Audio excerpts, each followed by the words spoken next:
Hey ladies and gentlemen, Stephen here from Rev Ottoman, and welcome back to another video. Thank you so much for joining me today. And today it's my pleasure to be joined by the wonderful Yana from Cosmetica. I'm going to leave all of her information down below. There will be a giveaway attached to this video in which we're going to be discussing our favorite fall fragrances. It just so happens that they're going to be niche fragrances, so this is a niche list. And the giveaway is for a 5 ml decant of Navitus, Opulentas, and Arcanum from Navitus Parfums, the brand of which I am a creative director, and this is the second collection from the brand. So if you would like to win a 5 ml decant of all three of those fragrances, all you have to do is subscribe to the Navitus Parfum newsletter down below, and then make sure that you follow Yana on Instagram. I would really appreciate that. And if you would like to enter for a second chance to win, and the second time is actually for an official discovery set from Navitus Parfum, there is also a giveaway being conducted concurrently on her channel, or her Instagram page, I should say. So definitely hop over to her Instagram and enter to win a giveaway. She will be announcing the winner very soon.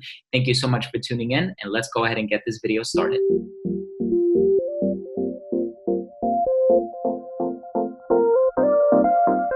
Hey ladies and gentlemen, Stephen here from Rev Ottoman, and welcome back to another video. Thank you all so much for joining me today. And today it is absolutely my honor because I'm joined by the wonderful Yana from Cosmetica. How are you doing today, Yana?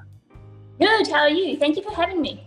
Of course, the pleasure is all mine. So Yana and I teamed up today to share with you our top 10 favorite fall fragrances for 2020. Not necessarily niche or designer. It just so happens that all of the fragrances in my list are niche. And one thing that I want to mention as well is I know I've done previous installments of this type of a video where I've spoken about niche fragrances or fall fragrances that I plan on wearing. So you'll see that they're not exactly the same fragrances. I'm trying to create a little bit of variety and diversity. And so it's not necessarily going to be me repeating fragrances that I've mentioned on my channel in the past, but I know Yana has shared her picks with me. I've shared my picks with her. So I know what she's going to be talking about, and I'll be able to provide a little bit of my insight and vice versa whenever we do reveal these fragrances. And so because you are the guest of honor today, Yana, I would love to start with you. Okay, and as a guest of honor, I would love to start with Arcanum from Navitus.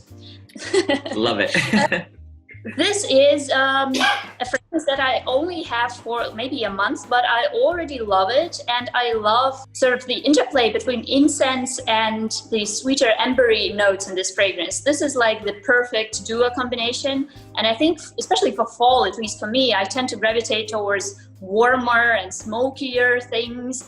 And this is an evening option for me that I enjoy wearing a lot because it's luxurious and it has this woody smoky aspect that I enjoy in the evenings, but at the same time it has a little bit something sweet, which is a little bit playful. So Arcanum. I love that. Everything you just said, I need to put it in writing. That was a beautiful description. And I get very much the same thing. You know, I get the incense, I get the amberine nuances in the base. The labdanum resin is quite rich in this one. Orhili, the perfumer, disclosed that much to me, that there is an overdose of labdanum in this one. But I also get like that coconut facet in the opening that I find really makes it interesting. Adds a ever so slightly fruity touch, but definitely unconventional in that sense. And I love wearing this one as well. Fall and winter, I think it's perfect for both of those seasons. So actually, that was one of my picks as well. Oh, okay. So I'm just going to put this off to the side. That's cool. Very serendipitous. And okay, so because we both had that same initial pick, I'm going to go ahead and share another one.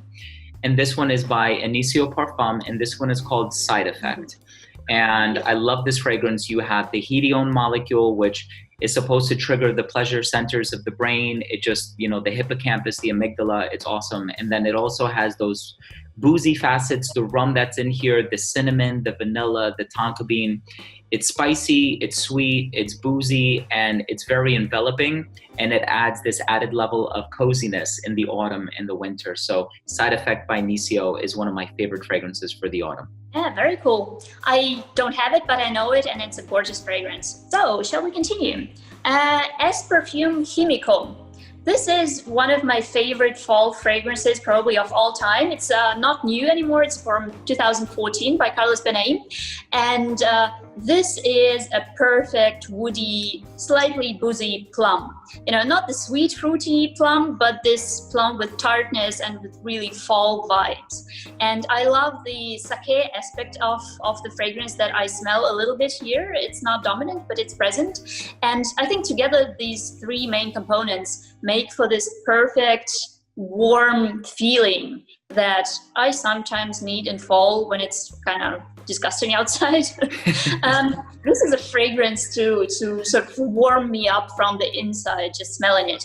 I think that the tartness of the plum works very well with the drier woods here, and the aspect of sake adds like that little boozy touch that makes that blends everything together. So I like this one a lot.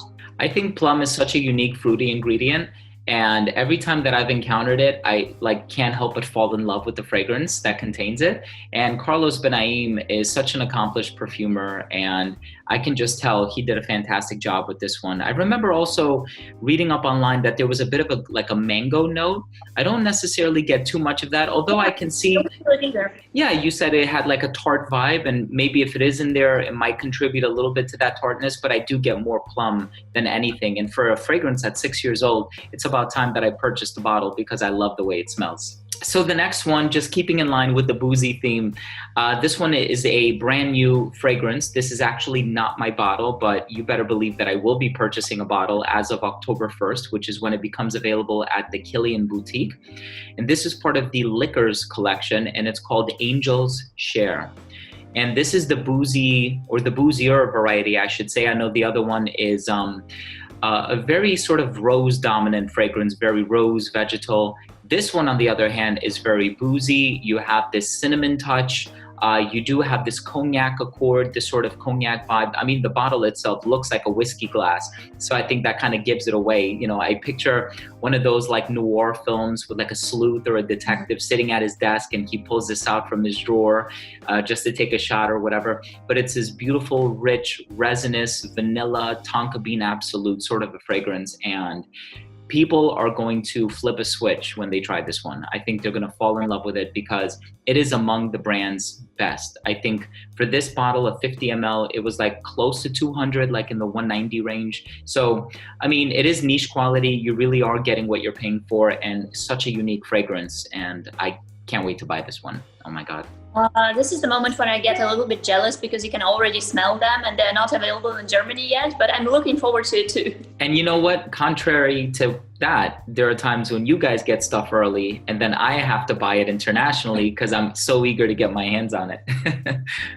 Yeah, it's kind of justice prevails. So my next pick is from a French house. It's a relatively new house, La Manufacture, and the fragrance is called Rev Ottoman, which means Ottoman Dream. The brand dedicates fragrances to castles and palaces, to historic buildings.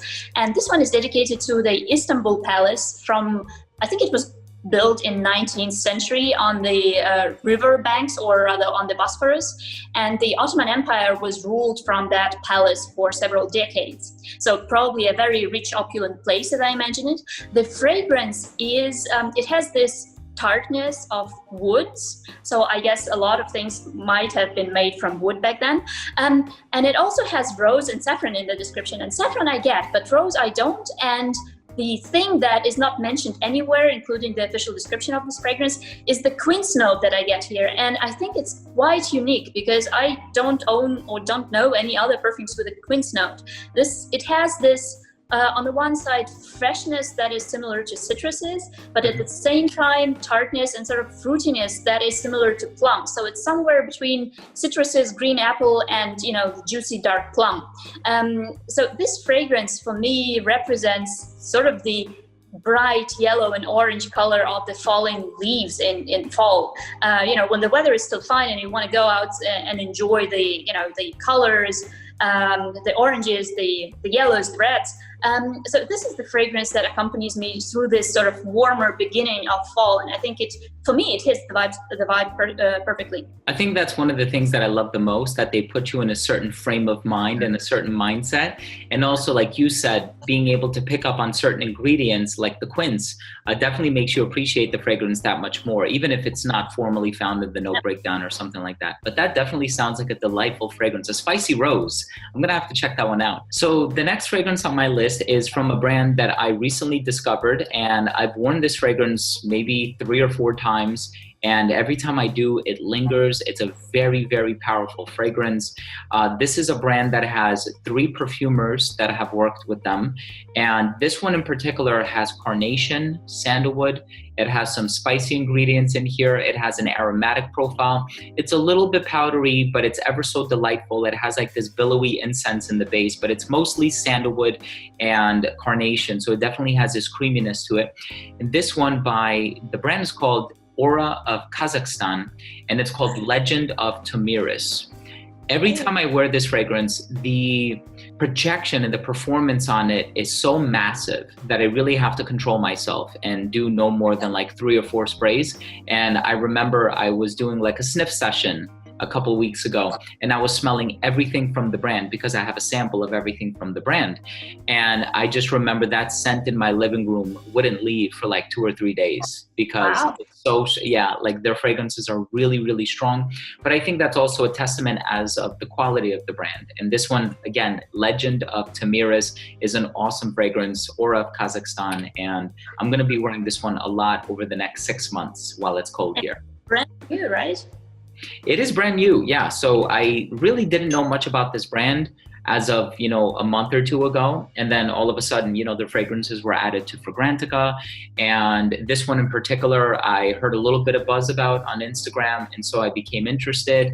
And this bottle was provided to me by the company, unlike some of the others in this list. But I love this one. It's so good. And I'm so glad that this is the one that was sent to me because, it's complex. It's smooth. There's this powdery quality, like I said, but it's not overwhelming. It's a gorgeous sandalwood and carnation fragrance with some aromatic touches. I think I should check that one out. Also read good things about the brand and about that fragrance in particular. So my next one is also not very new. It's 2017 Atelier Cologne Café Tuberosa. And this is, for me, the romantic representation of a Parisian cafe. I know it's a lot of cliches here, but a girl has to love Parisian cafes, I think. And this is sort of an idealized version of that, because since the smoking ban, which I totally support in real life, I think Parisian cafes don't smell like this anymore, because this has this cigarette vibe around it. In the imagination, historically, one thinks of Parisian cafes with, all the intellectuals and writers and painters gathering there, discussing their latest, whatever they're discussing, and smoking. Smoke used to be part of the picture, but now I think things change for the better. But this scent reminds me of that imaginary Parisian cafes of the past, because of course it has tuberose in the name, but here it blends very well with the actual roasted coffee beans and cacao notes, which kind of gravitate towards the gourmand side, but not quite. They stay somewhere in the middle, which I like. And then I think the combination of tuberose with some woods and maybe even with the coffee give off this slightly cigarette vibe. So it's like, coming to a different place, to a different mood. And I think it's also very good. I like to use it in fall and you see how much of this 200 ml bottle I have used already. Because it sort of gives the right vibe when you want to go somewhere, be in the middle of the city, watch the people go by and sort of be part of what's happening, but also be an observer. And now that cafes are kind of, because of the corona situation, I do not go there very often. this is my sort of go-to mood fragrance for that case. Yeah, being able to live that experience vicariously through through a fragrance is a really cool thing. And especially when you have a fragrance that aligns so well and exemplifies the narrative in such a nice and accurate way, you know, you definitely have an appreciation for the effort that was put into creating that fragrance. And I agree with you. It's a beautiful coffee, rose. I get patchouli as well. There's like this underlying sweetness in the base. And it's definitely for a brand that specializes in bright, fresh, citrusy fragrances. Whenever they do have a darker expression like this or Vanilla and Sensei, like I can't help but really be eager to want to check it out. And they did a fantastic job with this one. They knocked it out of the park. And the last one on my list, or obviously I have millions of fragrances on my list, hyperbole, just because I love this time of the year when it comes to wearing fragrances. You can be a little bit more brash, a little bit more unapologetic. You know, you're busting out your big guns, so to speak, the fragrances that are darker, richer, deeper. And this next one I love not only because of the performance, because very much like Legend of Tamiris by Aura of Kazakhstan, this one is super duper powerful. And this is something that can be said about every single fragrance from this brand.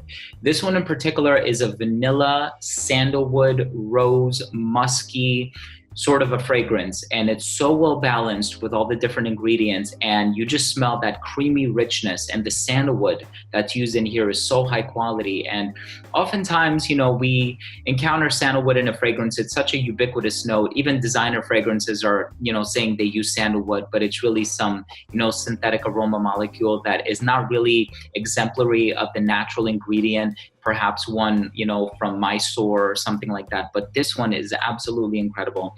And this one by Aaron Terrence Hughes is called Onyx. And he's an indie perfumer. He has his own YouTube channel. I'm personally a friend of Aaron's, and he and I correspond quite often online, but I originally smelled this before I even knew the guy. I actually did a video with my friend Carlos from Brooklyn Fragrance Lover, and this is one of the ones that we smelled on camera.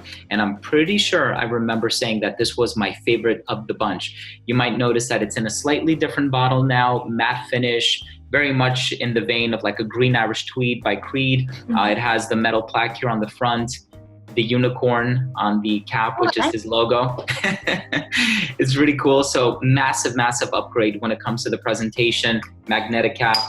I love it. And I'm gonna be wearing this so much. This is such a good, an amazing sandalwood fragrance. Really, really good. I don't know that brand, but the way you describe it, I think I should take a deeper look at it. And that's the thing, like with an indie perfumer, you can take more creative risks. You can push the envelope. And the way that his fragrances are titled are very much so in the vein of like a Tom Ford, where he has like those salacious, provocative titles like Effing Fabulous or Rose Prick or whatever. He does the same thing. He has some expletives in his fragrances. So, I mean, check it out if you're a fan of really strong perfumes. So my next pick is probably you're familiar with this. This is Opulentas from Navitus. I have to be familiar with it. I thought so. This is a fragrance that at first surprised me because this is the first time for a very long time that I was able to pick out the note of apple. And, you know, at some point in my past, I had an overdose of the green apple from DKNY, and I think a lot of people did. And since then, apple was kind of off limits for me because that was just, you know, too much at some point. And here I meet it again, and it's woven into such a complex and stylish, smart composition that I'm very, very impressed by this. This is, I think, a very adult interpretation, and apple is not playing the main part, but for me personally, this is the thing that hooked me to this. It has this herby, grassy, sort of almost oak moss vibe to it, which sort of for me represents some serious side of the business. You know, daytime when I have to do some work, I would wear this and feel very confident and full of energy. But the apple really makes it special for me. I love this perfume because of this complexity and the apple in it. And I think people who used to wear that DKNY apple way back then should definitely check this out, because this is the adult interpretation of the apple in a perfume. That is amazing. I love that description so much. I'm telling you, you're such a great speaker and writer when it comes to fragrances. And I often marvel at how well you put forth your reviews.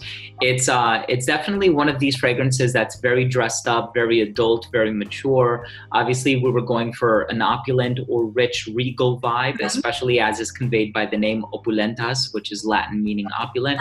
And the perfumer Christian Carbonell, you know, there was no budget when it came to the creation of the perfume. So there are some natural ouds, specifically Laotian oud, which he likes to use in many of his fragrances. And so you have that mossy quality, you have the spiciness of the Nagramoda, but you also have that earthy punch from the patchouli, the rose that you mentioned as well. But you have that apple touch in the opening that really opens up the fragrance, and it makes it crisp, but it also kind of leaves you feeling intrigued, like what's going on here, because it's not your typical. And again, my wife was a huge fan of Be Delicious by DKNY, which I believe is a Maurice Roussel fragrance. And she wore that fragrance for many, many years until it became really hard to find. And that's very light, it's wispy, but it's still quite, flirtatious and youthful sort of fragrance. And I love smelling it on her. And you smell a rose like this, and this is such a grown-up rose that just stark contrast to perhaps what some other people have smelled when it comes to rose perfumes in the past. And this is certainly a unique fragrance, you know, and I think that that's one of the reasons why I gravitated towards it as well, is that for the concept that we were aiming to, execute here, for him to look at this name and think, how am I going to create something that smells rich, that smells opulent? We didn't have the name for it at the time, but we certainly had an idea of what we wanted to convey, and that was a very rich and opulent smelling fragrance. And he just knocked it out of the park. Very proud of him and his work. And I'm going to be wearing this one a lot. Of course, Lautus is the other one that's part of this collection. And Lautus is a lavender-based fragrance by Bertrand Duchaufour. That's the green one. And I woke up this morning to some pretty good news. Another YouTuber actually featured this in his top 10 fall fragrances list. And I almost stopped and thought about it for a second, because it's a lavender, right? And I'm like, I wear this one in the spring. And you can tell I've worn a lot. When I turn it sideways, you can see I've worn about 30% of it, which is a lot. And I started to second guess, is this exclusively a spring scent? And I thought to myself, no, it's quite strong. It's almost extrait de parfum. It's 25% concentration of oils. So I'm definitely gonna be wearing this one a lot in the fall as well. But thank you so much for sharing your choices with us, Yana. Yeah, thank you for having me, and thank you for sharing yours. A delight. Yeah, and by the way, before we finish, I want to mention the presentation, because these little vials of Opulentas and Arcanum, and the third one I have in the box as well, these are actually from the Discovery box from Navitus. And I think for a Discovery box, this is probably as luxurious as it can get, 15 ml, and they are perfectly perfect perfumes in themselves. So thank you, Yana. I appreciate that. There was a lot of thought that went into the presentation, and of course, they're not samples. They're official crimped on atomizers, travel atomizers, 15 mLs worth of liquid. So essentially, you're getting 45 milliliters in that entire Discovery set, and there was no skimping on the presentation. And I think that a little goes a long way when it comes to these creations, especially now they've been left to macerate for a few months. You're going to get a product that is super strong, and 3 or 4 sprays will get you noticed for sure with all of these, especially Opulentas, but it definitely applies to all 3 of these. But thank you so much, Yana. And of course, to the folks watching at home, please do go ahead and follow Yana on Instagram. Her Instagram handle is Cosmetica. I'm going to be leaving the link for it down below. So definitely make sure to check her out. Show her some love. She's such a fantastic writer and reviewer of perfumes. And of course, I've done a video with Yana in the past. So I'm going to leave a card to where you can access that video up here. And I'm also going to leave a link down below if you are interested in seeing our previous video. Again, just to reiterate what I said in the beginning of the video, there is going to be a giveaway for a 5 ml decant of the 3 new Navitus fragrances, Lautus, Arcanum, and Opulentas. All you have to do, of course, is follow Yana. Make sure to subscribe to Navitus Parfums newsletter so you can be kept up to date on future updates and any news that we might have. I'm going to leave a link to that down below. And of course, if you took something of value from this channel and you are new to this channel as well, we would really appreciate it if you could support this channel by subscribing to it so that when I do put out these videos and collaborations, they will get delivered straight to your feed. Thanks again for watching. Love you all, and we'll see you in the next video.